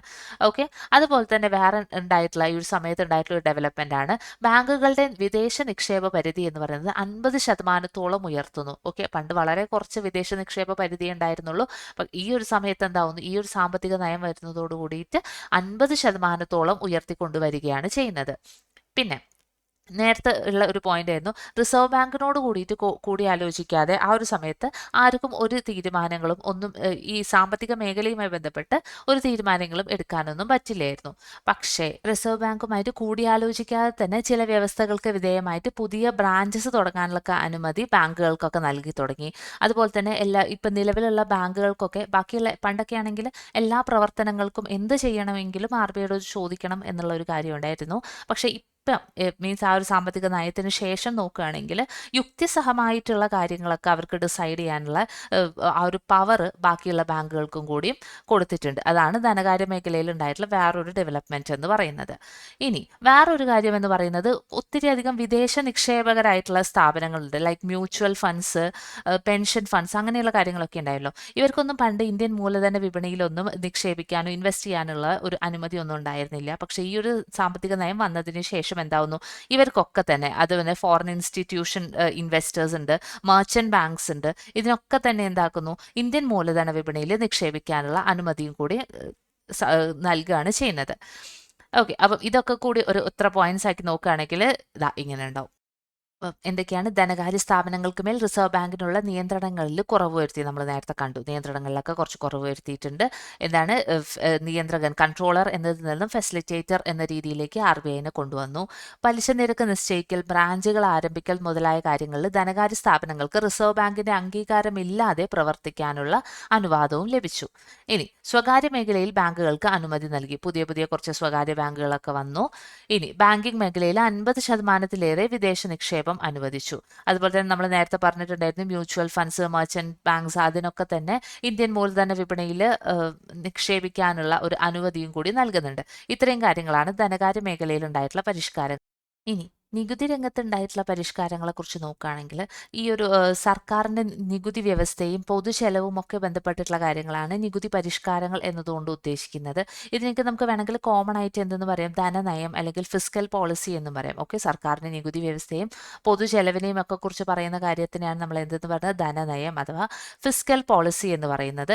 നമുക്ക് ഓൾറെഡി അറിയുന്ന കാര്യമാണ്, രണ്ട് തരത്തിലുള്ള നികുതികളാണുള്ളത്. പ്രത്യക്ഷ നികുതിയുണ്ട്, ഡയറക്റ്റ് ടാക്സ്, അതായത് ഒരു പേഴ്സന്റെ മുകളിൽ ഡയറക്റ്റ് ആയിട്ട് ഒരു പേഴ്സന്റെ വരുമാനത്തിലോ അതുപോലെ തന്നെ ഏതെങ്കിലും ഒരു കമ്പനിയുടെ പ്രോഫിറ്റിലോ ചുമത്തുന്ന ആ ഒരു ടാക്സിനെയാണ് നമ്മൾ ഡയറക്റ്റ് ടാക്സ് എന്ന് പറയുന്നത്. അതുപോലെ തന്നെ ഉള്ളൊരു ടാക്സ് ആണ് പരോക്ഷ നികുതി അഥവാ ഇൻഡയറക്റ്റ് ടാക്സ് എന്ന് പറയുന്നത്. ഓക്കെ, 1991 മുതൽ എന്താക്കുന്നു? വ്യക്തിഗത ആദായ നികുതി തുടർച്ചയായിട്ട് കുറച്ചു കൊണ്ടുവരികയാണ് ചെയ്യുന്നത്. ഓക്കെ, എന്തായാലും ചെയ്യുന്നത് ഇൻകം ടാക്സ്, ആദായ നികുതി എന്ന് പറഞ്ഞാൽ എന്താണ്? ഇൻകം ടാക്സ് ക്രമേണ കുറച്ച് കൊണ്ടുവരുന്നു. ആൻഡ് ഇവർ ഈ ഒരു കാര്യം ഇംപ്ലിമെന്റ് ചെയ്യാനുള്ള മെയിൻ കാരണം എന്ന് പറയുന്നത്, നികുതി വെട്ടിപ്പ് വർദ്ധിക്കാനുള്ള പ്രധാന കാരണം ഈ ഒരു ടാക്സ് ആണ് എന്ന കാര്യമാണ് അവർ മെയിനായിട്ടും ചിന്തിച്ചിട്ടുണ്ടായിരുന്നത്. ഓക്കെ, അഥവാ ഇപ്പം നമ്മളിങ്ങനെ നികുതി നിരക്ക് കുറച്ചു കൊണ്ടുവന്നിട്ടുണ്ടെങ്കിൽ ഈ ഒരു കാര്യത്തിൽ നികുതി വെട്ടിപ്പിൽ നിന്നും ആൾക്കാർ പിന്തിരിയും എന്നുള്ള കാര്യങ്ങളൊക്കെ വിചാരിച്ചിട്ടാണ് അവരിങ്ങനെ നികുതി കുറച്ചു കൊണ്ടുവരാൻ വേണ്ടിയിട്ട് സ്റ്റാർട്ട് ചെയ്തത്. അങ്ങനെ ഇപ്പം നികുതി കുറയുന്നതോട് കൂടിയിട്ട് ഇപ്പം നികുതി നിരക്ക് കുറയുകയാണെങ്കിൽ എന്താവും? ആൾക്കാരുടെ കയ്യിൽ കുറച്ചധികം പണം ഉണ്ടാവും. അങ്ങനെ പണം കൂടുതലായിട്ടുണ്ടെങ്കിൽ ജനങ്ങൾ സമ്പാദ്യശീലം വർദ്ധിക്കും. അതുപോലെ തന്നെ അവർ സമ്പാദ്യം സ്വയമേ ഇങ്ങനെ നമ്മളോട് ഡിസ്ക്ലോസ് ചെയ്യും. അല്ലാതെ ഇപ്പോൾ സർക്കാരിനെ പേടിച്ചിട്ട് അവരങ്ങനെ വെട്ടിപ്പിനും തട്ടിപ്പിനൊന്നും പോവില്ല എന്നൊക്കെയായിരുന്നു ഈ ഒരു സാമ്പത്തിക നയം വന്നതോട് ആ ഒരു ഇങ്ങനെ ഒരു ഇനീഷ്യേറ്റീവ് അവർ കൊണ്ടുവരുന്ന സമയത്ത് അവരുടെ മനസ്സിലുണ്ടായിരുന്നത്. ഓക്കെ. അപ്പോൾ നമ്മൾ പറഞ്ഞു ഇൻകം ടാക്സ് കുറച്ചു. അതുപോലെ തന്നെയുള്ള കാര്യമാണ് കോർപ്പറേറ്റ് ടാക്സ് എന്ന് പറയുന്നത്. ഓക്കെ. കോർപ്പറേറ്റ് ടാക്സിലും ഇവർ കുറവുകൾ കൊണ്ടുവരികയാണ് ചെയ്യുന്നത്. പരോക്ഷ നികുതിയും ഇവർ കുറച്ചു കൊണ്ടുവരുന്നുണ്ട്. അതായത് ഇൻഡയറക്റ്റ് ടാക്സും ഇവർ കുറച്ചു കൊണ്ടുവരുന്നുണ്ട്. നികുതി ഒടുക്കുന്നതുമായിട്ട് ബന്ധപ്പെട്ട നടപടിക്രമങ്ങൾ ലഘൂകരിക്കുക, അതുപോലെ തന്നെ നികുതി നിരക്ക് കുറയ്ക്കുക. ഈ രണ്ട് കാര്യങ്ങളാണ് മെയിനായിട്ടും നികുതി മേഖലയിൽ നികുതിയുമായിട്ട് ബന്ധപ്പെട്ടിട്ട് ഉണ്ടായിട്ടുള്ള പരിഷ്കാരങ്ങൾ എന്ന് പറയുന്നത്. എന്താണ്? നികുതി ഒടുക്കുന്നതുമായിട്ട് ബന്ധപ്പെട്ടിട്ടുള്ള നടപടികൾ ലഘൂകരിക്കുക, അതുപോലെ തന്നെ നികുതി നിരക്ക് കുറയ്ക്കുക. ഓക്കെ. അപ്പം പോയിന്റ്സ് ആയിട്ട് പറയുകയാണെങ്കിൽ ഇതാ പരോക്ഷ നികുതി നിരക്കുകൾ കുറച്ചു. നമ്മൾ നേരത്തെ പറഞ്ഞു പ്രത്യക്ഷ നികുതിയും പരോക്ഷ നികുതിയും അവർ കുറച്ചു കൊണ്ടുവന്നു. അതിൽ തന്നെ നമ്മൾ പറഞ്ഞു ഇൻകം ടാക്സ് അവർ കുറച്ചു, കോർപ്പറേറ്റ് ടാക്സും കുറച്ചു കൊണ്ടുവന്നു. കോർപ്പറേറ്റ് ടാക്സ് നികുതി നിരക്ക് ഇവിടെ കുറയ്ക്കുന്നുണ്ട്. അതുപോലെ തന്നെ നികുതി അടയ്ക്കൽ പ്രക്രിയ സുതാര്യമാക്കുകയും ലളിതമാക്കുകയും ചെയ്തു. ഓക്കെ. ഇത്രയും കാര്യങ്ങളാണ് നികുതി പരിഷ്കാരങ്ങളിൽ നമ്മൾ പറയുന്നത്. ഇനി നമുക്ക് വിദേശ വിനിമയ പരിഷ്കാരങ്ങൾ എന്തൊക്കെയാണ്, വിദേശ വിനിമയത്തിൽ ഉണ്ടായിട്ടുള്ള പരിഷ്കാരങ്ങൾ, ഫോറിൻ എക്സ്ചേഞ്ചിൽ ഉണ്ടായിട്ടുള്ള പരിഷ്കാരങ്ങൾ എന്ന് നോക്കാം. അപ്പം ഈ വിദേശ വിനിമയ കമ്പോളം എന്നൊക്കെ നമ്മൾ പലപ്പോഴും കേട്ടിട്ടുണ്ടാവും. ഈ കമ്പോളം എന്താണ്? ഒരു രാജ്യത്തിന്റെ നാണയത്തെ മറ്റൊരു രാജ്യത്തിന്റെ നാണയവുമായിട്ട് വിനിമയം ചെയ്യുന്ന കമ്പോളത്തിനെയാണ് നമ്മൾ വിദേശ വിനിമയ കമ്പോളം എന്ന് പറയുന്നത്. ആൻഡ് ആ ഒരു നിരക്കിനെ, ആ ഒരു എക്സ്ചേഞ്ച് ചെയ്യുന്ന ആ ഒരു നിരക്കിനെ നമ്മൾ എന്ത് പറയും? വിനിമയ നിരക്ക് അഥവാ എക്സ്ചേഞ്ച് റേറ്റ്. നിങ്ങൾ കേട്ടിട്ടുണ്ടാവും എക്സ്ചേഞ്ച് റേറ്റ്, വിനിമയ നിരക്ക് എന്നൊക്കെ പറയുന്നത്. ഓക്കെ. അപ്പം നമുക്ക് ഇതിലേക്ക് വരികയാണെങ്കിൽ നമ്മൾക്ക് അറിയാം 1980s ആ ഒരു സാമ്പത്തിക പ്രതിസന്ധിക്കുള്ള കാര്യങ്ങളൊക്കെ പറഞ്ഞ സമയത്ത് നമ്മൾ കണ്ടിട്ടുണ്ടായിരുന്നു അടവശിഷ്ട പ്രതിസന്ധി എന്ന് പറഞ്ഞിട്ട്, ബാലൻസ് ഓഫ് പേയ്മെന്റിലുള്ള ക്രൈസിസ്. ആൻഡ് അതിനൊരു പരിഹാരം പെട്ടെന്ന് കാണാൻ വേണ്ടിയിട്ട് 1991 വിദേശ കറൻസിയുമായിട്ട് താരതമ്യം ചെയ്ത് ഇന്ത്യൻ കറൻസിയുടെ മൂല്യം നമ്മൾ വെട്ടിക്കുറച്ചു. ഓക്കെ. എന്താണ്? വിദേശ കറൻസിയുമായിട്ട് താരതമ്യം ചെയ്തിട്ട് ഇന്ത്യൻ കറൻസിയുടെ മൂല്യം നമ്മൾ വെട്ടിക്കുറയ്ക്കുകയാണ് ചെയ്യുന്നത്. അഥവാ ഡീവാലുവേഷൻ എന്ന് പറയും. ഓക്കെ. മൂല്യശോഷണം, നമ്മളുടെ നാണയത്തിന് മൂല്യശോഷണം, കറൻസിക്ക് മൂല്യശോഷണം കൊണ്ടുവരികയാണ് ചെയ്യുന്നത്. ആൻഡ് ഇതിന്റെ ഫലമായിട്ട് എന്താവുന്നു? വിദേശ നാണയം ഇന്ത്യയിലേക്ക് കൂടുതലായിട്ട് വരാൻ തുടങ്ങും. ഓക്കെ. ഇവിടെ കുറവാണ് അതിന്റെ ഇത്. അതുകൊണ്ട് തന്നെ എന്താവുന്നു? വിദേശ നാണയം കൂടുതലായിട്ടും ഇന്ത്യയിലേക്ക് പ്രവഹിക്കാൻ വേണ്ടിയിട്ട് തുടങ്ങുന്നു. ഇനി വിനിമയ നിരക്ക് നോക്കുകയാണെങ്കിൽ പണ്ടൊക്കെ ആണെങ്കിൽ റിസർവ് ബാങ്ക് ആണ് വിനിമയ നിരക്കും കാര്യങ്ങളൊക്കെ ഡിസൈഡ് ചെയ്തിരുന്നത്. പക്ഷെ ഇങ്ങനെ ഒരു വിദേശ നാണയം കൂടുതലായിട്ടും ഇന്ത്യയിലേക്ക് വരുന്നതോട് കൂടിയിട്ട് നിയന്ത്രണം കുറച്ചും കൂടി വിദേശ വിനിമയ വിപണിയുമായിട്ട് ഏലിയനേറ്റ് ചെയ്തിട്ട് പോവാൻ വേണ്ടിയിട്ട് തുടങ്ങുന്നു. അതായത് വിദേശ വിനിമയം എങ്ങനെയാണോ ഉള്ളത് അതുമായിട്ട് പ്രപ്പോർഷനേറ്റ് ആയിട്ടാണ് പിന്നീട് എന്താവുന്നത്? നമ്മളുടെ മൂല്യവും കാര്യങ്ങളും അതുപോലെ തന്നെ നിയന്ത്രണങ്ങളും അങ്ങനെയുള്ള കാര്യങ്ങളൊക്കെ നടന്നു പോകുന്നത്. വിനിമയ നിരക്കൊക്കെ ഡിസൈഡ് ചെയ്യുന്നത് പിന്നീട് എന്താണ്? വിദേശ വിനിമയ വിപണി എങ്ങനെയാണോ അവരുടെ തീരുമാനങ്ങൾ എങ്ങനെയാണോ അതിനനുസരിച്ചിട്ടാണ് ഉണ്ടായിരുന്നത്. ഓക്കെ. അപ്പം നമുക്ക് എങ്ങനെ പറയാം? ഇന്ത്യയിലെ രൂപയുടെ വിനിമയ നിരക്ക് എന്ന് പറയുന്നത് വിദേശ നാണയത്തിന്റെ ചോദനവും പ്രദാനവും ആശ്രയിച്ച് വരാൻ വേണ്ടി തുടങ്ങി. അതായത് ഡിമാൻഡ് ആൻഡ് സപ്ലൈ. വിദേശ നാണയത്തിന്റെ ഡിമാൻഡ് ആൻഡ് സപ്ലൈ എങ്ങനെയാണോ അതിനനുസരിച്ചായി ഇന്ത്യൻ രൂപയുടെ വിനിമയ നിരക്ക് എന്നും പറയുന്നത്. ഇത്രയും കാര്യങ്ങളാണ് വിദേശ വിനിമയം, ഫോറിൻ എക്സ്ചേഞ്ചുമായിട്ട് ബന്ധപ്പെട്ട് ഉണ്ടായിരുന്ന പരിഷ്കാരങ്ങൾ എന്ന് പറയുന്നത്. അടുത്തത് വ്യാപാര നിക്ഷേപ നയത്തിലുണ്ടായിട്ടുള്ള പരിഷ്കാരങ്ങളെയാണ് നമ്മൾ നോക്കുന്നത്. മെയിനായിട്ടും ഇവരുടെ പരിഷ്കാരങ്ങളിൽ ലക്ഷ്യമിട്ടുണ്ടായിരുന്നത് അന്താരാഷ്ട്ര മത്സരക്ഷമത വർദ്ധിപ്പിക്കുക. ഓക്കെ. അന്താരാഷ്ട്ര മത്സരക്ഷമത വർദ്ധിപ്പിക്കുക, അതുപോലെ തന്നെ സാങ്കേതിക വിദ്യ കൂടുതലായിട്ട് ഉപയോഗിക്കുക, പ്രാദേശിക വ്യവസായങ്ങളുടെ കാര്യക്ഷമത കൂട്ടുക. ഇതൊക്കെയായിരുന്നു മെയിനായിട്ടും ഈ ഒരു സാമ്പത്തിക നയത്തിന്റെ ലക്ഷ്യങ്ങൾ എന്ന് പറയുന്നത്. ഈ ലിബറലൈസേഷനിലൂടെ അവർ സാമ്പത്തിക മേഖലയിൽ കൊണ്ടുവരാൻ ഉണ്ടായിരുന്ന ലക്ഷ്യങ്ങൾ എന്ന് പറയുന്നത് ഇത്രയൊക്കെ കാര്യങ്ങളായിരുന്നു. ആൻഡ് ഈ ഒരു നമ്മളുടെ ഈ ഒരു സാമ്പത്തിക നയം വരുന്നതിന് മുൻപായിട്ട് കയറ്റുമതിയിലും ഇറക്കുമതിയിലൊക്കെ ഇവർ അളവുപരമായിട്ടുള്ള കുറച്ച് നിയന്ത്രണങ്ങളൊക്കെ കൊണ്ടുവരാം. അതായത് ക്വാണ്ടിറ്റേറ്റീവ് റെസ്ട്രിക്ഷൻസ് ഒക്കെ ഉണ്ടായിരുന്നു. ഇത്രേ സാധനങ്ങളെ ഇറക്കുമതി ചെയ്യാവൂ, ഇത്ര സാധനങ്ങളെ കയറ്റുമതി ചെയ്യാവൂ, അങ്ങനെ പലതരത്തിലുള്ള അളവുപരമായിട്ടുള്ള നിയന്ത്രണം. ക്വാണ്ടിറ്റേറ്റീവ് ആണ്, ക്വാളിറ്റേറ്റീവ് അല്ല. അളവുപരമായിട്ടുള്ള നിയന്ത്രണങ്ങൾ ഇവർ കൊണ്ടുവന്നിട്ടുണ്ടായിരുന്നു. അതുപോലെ തന്നെ ഇവർ ഇറക്കുമതിയെ കർശനമായിട്ട് നിയന്ത്രിച്ചിട്ടുണ്ടായിരുന്നു. ഓക്കെ. പണ്ടാണ് ഇറക്കുമതിയെ ഒരു കർശനമായിട്ട് നിയന്ത്രിച്ചു. അതുപോലെ തന്നെ ഉയർന്ന തോതിലുള്ള ഇറക്കുമതി ചുങ്കവുമാണ് നിലനിർത്തിയത്. നമുക്കറിയാം ഇറക്കുമതി ചുങ്കം കൂടുതലാണെങ്കിൽ എന്താണ്? വിദേശത്ത് നിന്നും മറ്റ് രാജ്യങ്ങളിൽ നിന്നുള്ള കാര്യങ്ങളൊന്നും നമ്മളുടെ രാജ്യത്തേക്ക് എത്താതെയാവും. അങ്ങനെയൊക്കെ അതൊക്കെ ആക്ച്വലി എന്താണ് ചെയ്യുന്നത്? നമ്മളുടെ സാമ്പത്തിക രംഗത്തിനെ കുറച്ചും കൂടി അവതാളത്തിലാക്കുകയാണ് ചെയ്യുന്നത്. ഓക്കെ, അപ്പം അളവുപരമായിട്ടുള്ള നിയന്ത്രണങ്ങൾ കൊണ്ടുവന്നു. ഇറക്കുമതിയെ കർശനമായിട്ട് നിയന്ത്രിച്ചു. ഇറക്കുമതി ചുങ്കം വളരെ കൂടുതലായിട്ട് കൊണ്ടുവന്നു. ഇതൊക്കെ തന്നെ നമ്മൾ എന്താണ് ചെയ്യുന്നത്, നമ്മളുടെ സാമ്പത്തിക മേഖലയുടെ കാര്യക്ഷമതയും അതുപോലെ തന്നെ മത്സരക്ഷമതയും അങ്ങനെയുള്ള കാര്യങ്ങളൊക്കെ തന്നെ ഇത് അഡ്വേഴ്സ് ആയിട്ട് എഫക്റ്റ് ചെയ്യാണ് ചെയ്യുന്നത്. ആൻഡ് ഇതിനൊക്കെ കോൺട്രറി ആയിട്ട് അപ്പോൾ എന്ത് കൊണ്ടുവരുന്നു, 1991 സാമ്പത്തിക നയം കൊണ്ടുവരുന്നു. ആൻഡ് ആ ഒരു സാമ്പത്തിക നയം കൊണ്ടുവരുമ്പോൾ എന്തൊക്കെയാണ് സംഭവിക്കുന്നത്, ഇറക്കുമതിയിലും കയറ്റുമതിയിലും ഒക്കെയുള്ള അളവുപരമായിട്ടുള്ള നിയന്ത്രണങ്ങളാണ് ഇവർ ആദ്യം തന്നെ എടുത്തു മാറ്റുന്നത്. ഓക്കെ, അളവുപരം ക്വാണ്ടിറ്റേറ്റീവ് റെസ്ട്രിക്ഷൻസ് ഇവർ എടുത്തു മാറ്റുന്നു. ഇറക്കുമതി ചുങ്കം വളരെ കൂടുതലായിരുന്നു. ആ ഇറക്കുമതി ചുങ്കം മെല്ലെ മെല്ലെ അവർ കുറച്ചുകൊണ്ട് വരുന്നു. പിന്നെ ഇറക്കുമതിക്ക് ആവശ്യമായിട്ടുള്ള അനുമതി നൽകൽ നടപടികളൊക്കെ ഉണ്ട്. ആദ്യം ഓൾറെഡി ഒരു പെർമിഷനൊക്കെ ഉണ്ടെങ്കിൽ മാത്രമേ ഉള്ളൂ ഇറക്കുമതികളൊക്കെ ചെയ്യാൻ പറ്റുണ്ടായിരുന്നുള്ളൂ. ആ ഇറക്കുമതി നൽകൽ പ്രക്രിയകളും നടപടികളൊക്കെ ഇവർ ഒഴിവാക്കുകയൊക്കെ ചെയ്യാണ് ചെയ്യുന്നത്. എല്ലാ വ്യാവസായിക ഉപഭോഗ ഉൽപ്പന്നങ്ങളുടെയും കാർഷിക ഉൽപ്പന്നങ്ങളുടെയും ഒക്കെ തന്നെ അളവ് നിയന്ത്രണം പൂർണ്ണമായിട്ടും ഇവർ ഇല്ലാതാക്കുന്നു. ഓക്കെ, അപ്പം മെയിൻ ആയിട്ട് ഓർത്തിരിക്കേണ്ട കാര്യം എന്താണ്, അളവ് നിയന്ത്രണം ഇവർ എടുത്തു കളയാണ് ചെയ്യുന്നത്.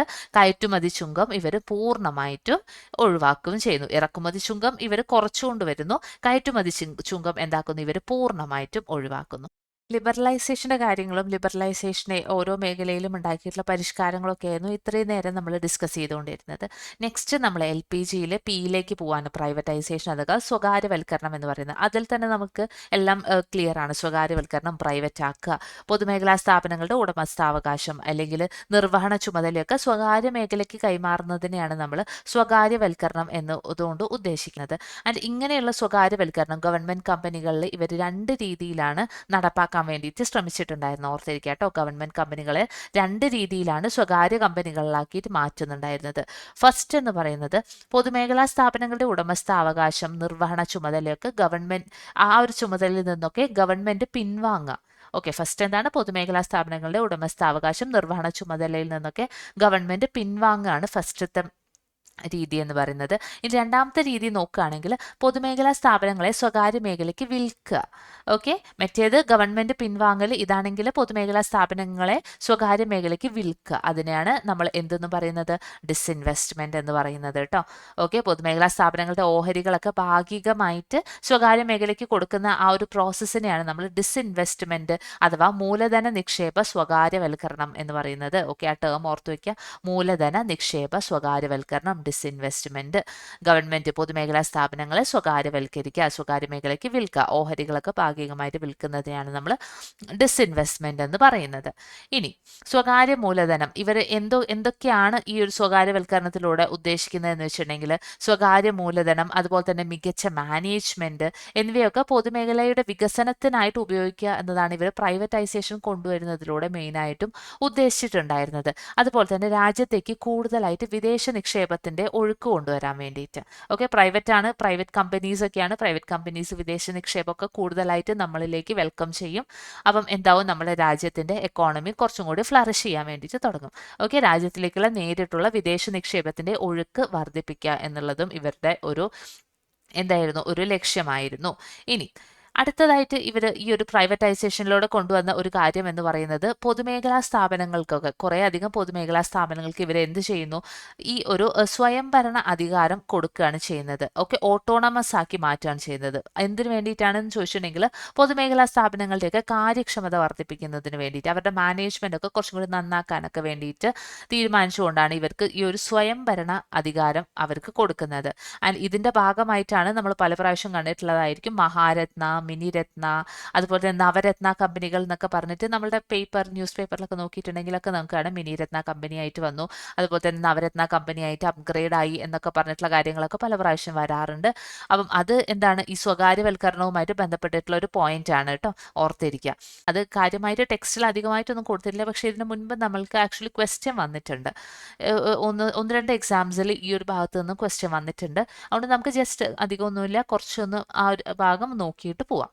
പൊതുമേഖലാ സ്ഥാപനങ്ങളിൽ നമ്മൾക്ക് മൂന്നായിട്ടാണ് ഡിവൈഡ് ചെയ്യാൻ പറ്റുന്നത്: മഹാരത്ന, നവരത്ന, മിനിരത്ന. ഓക്കെ, ഹയസ്റ്റ് ആയിട്ടുള്ളത് മഹാരത്നയാണ്, അത് കഴിഞ്ഞിട്ട് നവരത്ന, അതുപോലെ തന്നെ ഇതിനും താഴെയുള്ളതാണ് മിനിരത്ന എന്ന് പറയുന്നത്. ഓക്കെ, ഇപ്പം നിലവിൽ നോക്കുകയാണെങ്കിൽ ടോട്ടൽ 13, ഓക്കെ, 13 മഹാരത്ന കമ്പനികളാണ് ഇന്ത്യയിൽ ഉള്ളത്. ഏതൊക്കെയാണ്? NTPC ഉണ്ട്, ONGC, SAIL, BHEL, IOCL, HPCL, Coal India, GAIL, Bharat Petroleum, Power Grid, Power Finance Corporation, Rural Electrification Corporation, Oil India Limited. ഇത്രയും എന്താണ് ഇപ്പോഴത്തെ മഹാരത്ന കമ്പനികളാണ്. ആൻഡ് ഈ ഒരു മഹാരത്ന കമ്പനി ആകണമെങ്കിൽ ഇവർക്ക് വേണ്ട യോഗ്യത എന്ന് പറയുന്നത് ഇവരൊരു നവരത്ന പദവി ഉള്ളതായിരിക്കണം. ഓൾറെഡി ഒരു നവരത്ന ആയതിനു ശേഷം മാത്രമേ ഒരു കമ്പനിക്ക് മഹാരത്ന ആവാൻ വേണ്ടിയിട്ട് പറ്റുള്ളൂ. ഫസ്റ്റ് എന്താണ്? നവരത്ന കമ്പനി ആയിരിക്കണം. ഇനി സെബി ചട്ടങ്ങൾക്ക് കീഴിൽ കുറഞ്ഞത് നിർദ്ദിഷ്ട പൊതു ഓഹരി പങ്കാളിത്തത്തോടെ ഇന്ത്യയുടെ സ്റ്റോക്ക് എക്സ്ചേഞ്ചിൽ ലിസ്റ്റ് ചെയ്തിരിക്കണം. അപ്പോൾ എന്താണ്? ഇന്ത്യയിലെ സ്റ്റോക്ക് എക്സ്ചേഞ്ചിൽ ലിസ്റ്റ് ചെയ്തിട്ടുള്ള കമ്പനി ആയിരിക്കണം. കഴിഞ്ഞ 3 വർഷമായിട്ട് നികുതി പിരിവിന് ശേഷം ഏകദേശം 5000 കോടി രൂപയുടെ വാർഷിക ആദായവും ഒപ്പം ശരാശരി 25 കോടി രൂപയുടെ വിറ്റുവരവും ഇവർക്ക് ഉണ്ടായിരിക്കണം. അപ്പോൾ എന്താണ്? നികുതിയൊക്കെ കൊടുത്തതിന് ശേഷം 3 കൊല്ലങ്ങളിൽ കണ്ടിന്യൂസ് ആയിട്ട് എന്തുണ്ടാവണം? 5000 കോടി രൂപയുടെ വാർഷിക ആദായം ഉണ്ടാവണം, അതുപോലെ തന്നെ ശരാശരി 25 കോടി രൂപയുടെ വിറ്റുവരവും ഉണ്ടാവണം.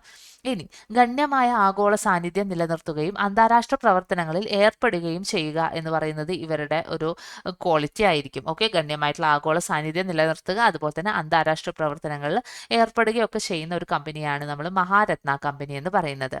ഇനി നവരത്ന കമ്പനികൾ നോക്കിയിട്ടുണ്ടെങ്കിൽ ഇപ്പം നിലവിലുള്ളത് 14 കമ്പനികളാണ്. ഓക്കെ, 14 കമ്പനികളാണ് ഇപ്പം ഈ നവരത്ന കമ്പനി സ്റ്റാറ്റസിലുള്ളത്. അത് ഏതൊക്കെയാണെന്നുള്ളത് നിങ്ങളൊന്ന് പോസ് ചെയ്തിട്ട് വായിച്ചു നോക്കുക കേട്ടോ. ഇതിന്റെ യോഗ്യതകൾ എന്ന് പറയുന്നത് കുറഞ്ഞത് 3 വർഷമെങ്കിലും കമ്പനി മിനി രത്ന കാറ്റഗറി 1 എന്റർപ്രൈസ് ആയിരിക്കണം. അഥവാ മിനി രത്ന കമ്പനി ആയിട്ട് 3 വർഷമെങ്കിലും ഉണ്ടായിട്ടുള്ള ഒരു കമ്പനി മാത്രമേ ഉള്ളൂ നവരത്ന സ്റ്റാറ്റസ് കിട്ടുക. ഇനി ലാഭം, അറ്റമൂല്യം, വിറ്റുവരവ് എന്നിവയുടെ സ്ഥിരമായിട്ടുള്ള ഒരു ട്രാക്ക് റെക്കോർഡ് ഇവർക്ക് ഉണ്ടായിരിക്കണം. അതായത് ഒരു വർഷം ലാഭമാണെങ്കിൽ നെക്സ്റ്റ് വർഷം നഷ്ടമാണ്, അങ്ങനെ പറ്റില്ല. ലാഭം, അറ്റമൂല്യം, വിറ്റുവരവൊക്കെ അവർ കൂടുന്ന രീതിയിൽ തന്നെ ആയിരിക്കണം. കഴിഞ്ഞ 3 വർഷമായിട്ട് കമ്പനിക്ക് പോസിറ്റീവ് അറ്റമൂല്യം മാത്രമേ ഉണ്ടായിരിക്കാൻ പാടുള്ളൂ. പോസിറ്റീവ് ആയിട്ടുള്ള ഗ്രോത്ത് മാത്രമേ ഇവർക്ക് ഉണ്ടാവാൻ പാടുള്ളൂ. കഴിഞ്ഞ 3 വർഷത്തിനുള്ളിൽ കമ്പനി അറ്റാദായം നേടിയിരിക്കണം. കമ്പനിക്ക് കാര്യമായിട്ടുള്ള ആഗോള സാന്നിധ്യമോ അന്താരാഷ്ട്ര പ്രവർത്തനങ്ങളോ ഉണ്ടായിരിക്കണം. കമ്പനിയുടെ പ്രകടനം ആഗോള വിപണിയിൽ മത്സരിക്കാനുള്ള കഴിവ് പ്രകടമാക്കണം. ഇത്രയും കാര്യങ്ങളൊക്കെ ഫുൾഫിൽ ചെയ്തിട്ടുണ്ടെങ്കിൽ മാത്രമേ ഉള്ളൂ ഒരു കമ്പനിക്ക് നവരത്ന കമ്പനിയായിട്ട് മാറാൻ വേണ്ടിയിട്ട് സാധിക്കുക. നമ്മുടെ ടെക്സ്റ്റ് ബുക്കിലുള്ള ഒരു കോളമാണ് ഇത്. 2010 നിങ്ങൾ നോക്കിയാൽ തന്നെ കാണാം, 2011 കാര്യമാണ് കേട്ടോ ഇവിടെ കൊടുത്തിട്ടുള്ളത്. അതിൽ ഈ ഒരു എക്സാമ്പിൾസ് നോക്കാൻ വേണ്ടിയിട്ടാണ് ഇവിടെ ഞാനിത് ഇൻക്ലൂഡ് ചെയ്തിട്ടുള്ളത്. മഹാരത്ന കമ്പനികൾക്ക് എക്സാമ്പിൾസ് ആയിട്ട് ഇവിടെ കൊടുത്തിട്ടുള്ളത് IOCയും സെയിലും ആണ് കേട്ടോ. ഇനി നവരത്ന കമ്പനികളാണെങ്കിൽ ബെയിലുണ്ട്, അതുപോലെ തന്നെ MTNL ഉണ്ട്. MTNL ആണുള്ളത്. BSNL വരികയാണെങ്കിൽ എന്താണ്? അത് മിനി രത്ന കമ്പനിയിൽ പെടുന്നതാണ് BSNL എന്ന് പറയുന്നത്. എയർപോർട്ട് അതോറിറ്റി, അതുപോലെ തന്നെ Indian railway catering and tourism corporation, ഇതൊക്കെ എന്തിൽ വരുന്നതാണ്? അത് മിനി രത്ന കമ്പനിയിൽ വരുന്നതാണ്. ഇപ്പം ഈ ഒരു നമ്പേഴ്സ് നിങ്ങൾ ഇവിടെ നോക്കിയിട്ടുണ്ടെങ്കിൽ ഇത്രയും ആണ് ഓരോന്നിലും ഉള്ളത്. അതായത് മഹാരത്ന കമ്പനികൾ 13 എണ്ണം ഇന്ത്യയിലുണ്ടെങ്കിൽ നവരത്ന 14ഉം മിനി രത്ന എന്ന് പറഞ്ഞ 68 കമ്പനീസുമാണ് നിലവിൽ ഇന്ത്യയിൽ ഉള്ളത്. ഓക്കെ, അപ്പം ഇത്രയും കാര്യങ്ങൾ വന്നപ്പോഴത്തേക്കും സ്വകാര്യ മേഖലയെ കുറിച്ച് നമ്മൾ എന്തൊക്കെ നേട്ടങ്ങൾ എന്ന് വേണമെങ്കിൽ നമുക്ക് പറയാൻ പറ്റുന്ന കാര്യങ്ങൾ എന്തൊക്കെയായിരിക്കും? സമ്പദ് വ്യവസ്ഥയുടെ കാര്യക്ഷമത വർദ്ധിച്ചു. ഓക്കെ, ഓർത്ത് ഇരുന്നാൽ മതി കേട്ടോ. സമ്പദ് വ്യവസ്ഥയുടെ കാര്യക്ഷമത വർദ്ധിക്കുക, അതുപോലെ തന്നെ നമ്മുടെ ഉൽപാദനക്ഷമതയും വർദ്ധിപ്പിക്കാൻ വേണ്ടിയിട്ട് തുടങ്ങി. ഓക്കെ, നമ്മൾ പ്രൈവറ്റ് ആയിട്ട് കുറച്ചും കൂടിയും ഇലാബറേറ്റ് ആയിട്ടുള്ള കാര്യങ്ങളും കുറച്ച് സാങ്കേതിക വിദ്യകളും ഒക്കെ നമ്മളുടെ കയ്യിൽ വന്നപ്പോൾ എന്തായി? നമ്മുടെ ഉൽപാദനക്ഷമതയെ വർദ്ധിപ്പിക്കാൻ തുടങ്ങി. അതുപോലെ തന്നെ ആധുനിക സാങ്കേതിക വിദ്യ നമ്മൾ യൂസ് ചെയ്യാൻ വേണ്ടിയിട്ട് തുടങ്ങി. ഇതൊക്കെ യൂസ് ചെയ്യുമ്പോൾ എന്താണ്? കൂടുതലായിട്ടുള്ള തൊഴിലവസരങ്ങൾ കൂടി വരികയാണ്. ഓക്കെ, തൊഴിലവസരങ്ങളും കൂടുതലായിട്ട് സൃഷ്ടിക്കപ്പെട്ടു തുടങ്ങി. നമ്മളുടെ എക്കോണമി എന്ന് പറയുന്നത് കുറച്ചൊരു മത്സരാധിഷ്ഠിതമായിട്ടുള്ള രീതിയിലേക്ക് മാറി തുടങ്ങി, കുറച്ചുകൂടി അപ്ഗ്രേഡ് ആയിട്ട് തുടങ്ങി. അപ്പോൾ ഇത്രയും കാര്യങ്ങളൊക്കെ നമുക്ക് എന്ത് പറയാം? സ്വകാര്യ മേഖലയുടെ നേട്ടങ്ങൾ എന്ന രീതിയിലേക്ക് പറയാൻ പറ്റുന്ന കാര്യങ്ങളാണ്. ഇനി ഇതിൻ്റെ ഒരു ബാഡ് സൈഡ് അല്ലെങ്കിൽ അതിൻ്റെ ഒരു കോൺ എന്ന രീതിയിൽ നമുക്ക് പറയുന്നത് എന്താണ്? ഈ ഒരു സാമ്പത്തിക അന്തരം, ഒരു അസമത്വം ഇത് സൃഷ്ടിക്കുന്നുണ്ട്. കാരണം സ്വകാര്യ മേഖല എന്ന് പറയുമ്പോൾ എന്തായിരിക്കും? കുറച്ചും കൂടി പൈസയുള്ള ആൾക്കാർ, കുറച്ചും കൂടി സാമ്പത്തികമായിട്ട് കുറച്ച് നല്ല രീതിയിലുള്ള ആൾക്കാരായിരിക്കും സ്വകാര്യ മേഖലയുടെ ബെനിഫിറ്റ്സ് കുറച്ചും കൂടി അധികം ലഭിക്കുന്നത്. അപ്പം ഇവിടെ ആ ഒരു സാമ്പത്തിക അസമത്വം ഇവിടെ കൂടുതലായിട്ട് വന്നു തുടങ്ങും. അതുപോലെ തന്നെ എന്താണ്? സാമൂഹ്യക്ഷേമം ഇവിടെ ചെറുതായിട്ടും കുറയുന്നുണ്ടാവും. ഓക്കെ, സാമൂഹ്യക്ഷേമത്തിലും അതുപോലെ തന്നെ അസമത്വം വർദ്ധിക്കുക, അങ്ങനെയുള്ള കാര്യങ്ങളൊക്കെ എന്താവുന്നുണ്ട്? സ്വകാര്യ മേഖലയുടെ ഒരു കോൺ എന്ന രീതിയിൽ നമ്മൾക്ക് പറയാൻ പറ്റുന്ന കാര്യമാണ്. ഇനി അടുത്ത നമ്മൾ പറയാൻ പോകുന്നതാണ് മൂന്നാമത്തെ പരിഷ്കാരം എൽ പി ജിയിലെ എല്ലും പിയും നമ്മൾ പറഞ്ഞു കഴിഞ്ഞു ജി ആണ് ആഗോളവൽക്കരണം അഥവാ ഗ്ലോബലൈസേഷൻ എന്ന് പറയുന്നത്. അപ്പം അതിനെ നമുക്ക് എങ്ങനെ പറയാം, ഉദാരവൽക്കരണത്തിന്റെയും അതുപോലെ തന്നെ സ്വകാര്യവൽക്കരണത്തിന്റെയും ഒക്കെ ഒരു അനന്തരഫലം, ഒരു ആഫ്റ്റർ എഫക്റ്റ് എന്ന രീതിയിൽ നമുക്ക് പറയാൻ പറ്റുന്ന കാര്യമാണ് ആഗോളവൽക്കരണം. ലിബറലൈസേഷനും പ്രൈവറ്റൈസേഷനും നല്ലപോലെ നടന്നിട്ടുണ്ടെങ്കിൽ മാത്രമേ എന്തുണ്ടാവുള്ളൂ, ആഗോളവൽക്കരണം സാധ്യമാവുള്ളൂ. ഓക്കെ, ആ ഒരു കാര്യമാണ് ഓർത്തിരിക്കേണ്ട ഒരു കാര്യം എന്ന് പറയുന്നത്. നമ്മുടെ സമ്പദ് വ്യവസ്ഥയെ ലോക സമ്പദ് വ്യവസ്ഥയുമായിട്ട് സംയോജിപ്പിക്കുന്നതിനെയാണ് നമ്മൾ എന്തെന്ന് പറയുന്നത്, ആഗോളവൽക്കരണം. അത് ഗ്ലോബലാക്കുക, എല്ലാത്തിനെയും ഗ്ലോബലാക്കുക. നമ്മുടെ സമ്പദ് വ്യവസ്ഥയെ ലോക സമ്പദ് വ്യവസ്ഥയുമായിട്ട് സംയോജിപ്പിക്കുക. ഇതാണ് ആഗോളവൽക്കരണം എന്നതുകൊണ്ട് നമ്മൾ ഉദ്ദേശിക്കുന്നത്. ആ ഒരു വിപണിയായിട്ട് നമ്മളെ കൂട്ടിച്ചേർക്കുക. ഓക്കെ, ആൻഡ് ആ ഒരു ആഗോളവൽക്കരണത്തിലെ മെയിൻ ആയിട്ടുള്ള ഒരു കാര്യം, അതിന് ഫെസിലിറ്റേറ്റ് ചെയ്യുന്ന ഒരു മെയിൻ കാര്യം എന്ന് പറയുന്നതാണ് ഔട്ട്സോഴ്സിങ് അഥവാ പുറം വാങ്ങൽ എന്ന് പറയുന്നത്. ഓക്കെ, ഔട്ട്സോഴ്സിങ് നിങ്ങൾ പല പ്രാവശ്യം കണ്ടിട്ടുണ്ടാവും. ബി പി ഒ ആണ് നമ്മൾ മെയിൻ ആയിട്ടും പറയുന്ന ഔട്ട്സോഴ്സിങ് എന്ന് പറയുന്നത്. ഓക്കെ, ബിസിനസ് പ്രോസസ് ഔട്ട്സോഴ്സിങ്ങിനെയാണ് നമ്മൾ BPO എന്ന് പറയുന്നത്. അതായത് BPO എന്ന് പറഞ്ഞിട്ടുണ്ടെങ്കിൽ എന്താണ്, പല വിദേശ രാജ്യങ്ങളും അവരുടെ കുറച്ച് കാര്യങ്ങൾ, മെയിൻ ആയിട്ടുള്ള ഓഫീസ് വർക്ക് അതുപോലുള്ള കാര്യങ്ങൾ, അതായത് ടെലികോളിംഗ് അങ്ങനെയുള്ള കാര്യങ്ങളൊക്കെ അവർ എന്ത് ചെയ്യുന്നു, ബാക്കിയുള്ള കുറച്ചും കൂടിയും വികസ്വര രാജ്യങ്ങളിലേക്ക് അവർ അത് മാറ്റുന്നു. അതായത് ഇപ്പം അമേരിക്കയുടെയും അതുപോലെ തന്നെ UK അങ്ങനെ വലിയ വലിയ രാജ്യങ്ങളുടെയൊക്കെ അവരുടെ മെയിൻ ആയിട്ടുള്ള ജോലികളൊക്കെ അവർ ചെയ്തിട്ട് കസ്റ്റമർ സർവീസ് അങ്ങനത്തെ കാര്യങ്ങളൊക്കെ എന്ത് ചെയ്യുന്നു, ഔട്ട്സോഴ്സ് ചെയ്യുന്നു. അത് പുറത്തേക്ക് വിടുകയാണ്, അവരുടെ രാജ്യത്തു നിന്നും പുറത്തേക്ക് വിടുകയാണ് ചെയ്യുന്നത്. ഓക്കെ, അത് നമ്മൾ ഇന്ത്യയിലേക്കൊക്കെ എത്തുന്നുണ്ട്. അത് നമ്മൾ പല പ്രാവശ്യം കണ്ടിട്ടും ഹെൽത്ത് സെക്ടറിലൊക്കെയാണ് മെയിനായിട്ടും ഈ ഔട്ട്സോഴ്സിങ്ങും കാര്യങ്ങളൊക്കെ നടക്കുന്നത്. ഓക്കെ, ഇപ്പം മെഡിക്കൽ കോഡിങ് നിങ്ങൾ പണ്ടൊക്കെ, ഇപ്പം അത്ര അങ്ങനെ കാണാനില്ല. പണ്ടൊക്കെ വെച്ചാൽ എപ്പോഴും ഇങ്ങനെ മെഡിക്കൽ കോഡിങ്ങിൻ്റെ കാര്യങ്ങളൊക്കെ ഇങ്ങനെ പറയുമായിരുന്നു. മെഡിക്കൽ ട്രാൻസ്ക്രിപ്ഷൻ, മെഡിക്കൽ കോഡിങ്, അതേപോലെ തന്നെ BPO സർവീസസ് ഉണ്ട്, അതുപോലെ തന്നെ അക്കൗണ്ടിങ്, പിന്നെന്താണ് ചികിത്സാ രീതികൾ, ഹെൽത്ത് സെക്ടർ, ഇതിലൊക്കെയാണ് മെയിൻ ആയിട്ടും ഈ ഒരു ഔട്ട്സോഴ്സിങ് സംഭവം നടക്കുന്നത്. ഓക്കെ, ഈ ഒരു ഔട്ട്സോഴ്സിങ് ഈ ഒരു രാജ്യങ്ങളൊക്കെ ചെയ്യാനുള്ള മെയിൻ കാരണം എന്ന് പറയുന്നത് എന്താ വെച്ചിട്ടുണ്ടെങ്കിൽ, അവരുടെ രാജ്യത്ത് വളരെ എക്സ്പെൻസീവ് ആയിട്ടുള്ള കാര്യമായിരിക്കും അവർ മെയിനായിട്ടും ഇങ്ങോട്ട് ഔട്ട്സോഴ്സ് ചെയ്യുന്നത്. ഇവർക്ക് ഇവിടെ എന്ത് കിട്ടുന്നു, കുറച്ചും കൂടി കുറഞ്ഞ പൈസയ്ക്ക്, അതായത് കുറഞ്ഞ വേജസിന് കൂടുതൽ ക്വാളിറ്റി ഉള്ള ഔട്ട്പുട്ടാണ് ഇവർക്ക് ഇങ്ങനെ ഒരു വികസ്വര രാജ്യങ്ങളിലേക്ക് അവരുടെ ഈ സർവീസസ് ഔട്ട്സോഴ്സ് ചെയ്യുന്നതിലൂടെ ലഭിക്കുന്നത്. അതാണ് കുറഞ്ഞ കൂലി നിരക്കിൽ തൊഴിലാളികളുടെ ലഭ്യത, അത് അവരെ ഇങ്ങോട്ട് ഔട്ട്സോഴ്സിങ്ങിന് പ്രേരിപ്പിക്കുന്ന ഒരു കാര്യമാണ്. അതുപോലെ തന്നെ നല്ല നൈപുണ്യമുള്ള തൊഴിലാളികളുടെ ലഭ്യത, അതായത് ക്വാളിറ്റിയുള്ള നല്ല എലിജിബിൾ ആയിട്ടുള്ള ആൾക്കാരിൽ നിന്നും സർവീസസ് അവർക്ക് കിട്ടും. അപ്പോൾ അവർ ഇങ്ങനെ ഔട്ട്സോഴ്സ് ചെയ്യുന്നതിലൂടെ മെയിനായിട്ടും എന്താ ചെയ്യുന്നത്, വിവര സാങ്കേതിക മേഖലയിലൊക്കെ വികാസം സംഭവിക്കുകയാണ് ചെയ്യുന്നത്. എന്താണ്, നമ്മളുടെ അറിവും കാര്യങ്ങളും കൂടുന്നുണ്ട്, നമ്മളുടെ എക്സ്പോഷർ കൂടുന്നു, തൊഴിലവസരങ്ങൾ കൂടുന്നു, നമ്മളുടെ ആഗോള വിപണി ഒക്കെ തന്നെ മെച്ചപ്പെട്ടു കൊടുക്കുന്നു. വിദേശ നിക്ഷേപം നമുക്ക് കിട്ടുകയാണ്. വിദേശ നിക്ഷേപം കിട്ടാനുള്ള ഒരു വലിയ മാർഗമാണ് ഇപ്പം ഔട്ട്സോഴ്സിംഗ് എന്ന് പറയുന്നത്. വിദേശ നിക്ഷേപത്തിനെ ഒക്കെ തന്നെ പ്രോത്സാഹിപ്പിക്കുന്ന ഒരു കാര്യമാണ് എന്തെന്ന് പറയുന്നത്, ഗ്ലോബലൈസേഷനിലെ ഔട്ട്സോഴ്സിംഗ് എന്ന് പറയുന്നത്. അടുത്തതായിട്ട് നമ്മുടെ ടെക്സ്റ്റ് ബുക്കിൽ കൊടുത്തിട്ടുള്ള ലോക വ്യാപാര സംഘടന അഥവാ വേൾഡ് ട്രേഡ് ഓർഗനൈസേഷനെ കുറിച്ചിട്ടാണ്. വേൾഡ് ട്രേഡ് ഓർഗനൈസേഷൻ പറയുമ്പോൾ തന്നെ അതിന് മുൻഗാമിനെ കുറിച്ച് ആദ്യം പറയേണ്ടതുണ്ട്, ഗാട്ട്. ഗാട്ട് എന്ന് പറഞ്ഞിട്ടുണ്ടെങ്കിൽ എന്താണ്, general agreement on tariff and trade എന്നാണ് ഇതിന്റെ ഫുൾ ഫോം എന്ന് പറയുന്നത്. 1948 സ്റ്റാർട്ട് ചെയ്തതാണ്. ആൻഡ് ഈ ഒരു ഗാട്ടിനെയാണ് ആക്ച്വലി നമ്മൾ എന്തെന്ന് പറയുന്നത്, വേൾഡ് ട്രേഡ് ഓർഗനൈസേഷൻ WTOയുടെ പിൻഗാമി എന്ന രീതിയിൽ നമ്മൾ എപ്പോഴും പറയാറുള്ളത്. ആൻഡ് വേൾഡ് ട്രേഡ് ഓർഗനൈസേഷൻ നിലവിൽ വരുന്നത് വർഷം ഓർത്തിരിക്കുക 1995-ലാണ്. 95-ലാണ് വേൾഡ് ട്രേഡ് ഓർഗനൈസേഷൻ ആദ്യമായിട്ട് വരുന്നത്. ആൻഡ് അതിൻ്റെ ലക്ഷ്യങ്ങൾ ഇമ്പോർട്ടൻ്റ് ആണ്. ഇതിൽ പല സ്ഥലങ്ങളിലായിട്ട് നമ്മുടെ ടെക്സ്റ്റ് ബുക്കിൽ സ്കാറ്ററായി കിടക്കുന്നതാണ് കേട്ടോ.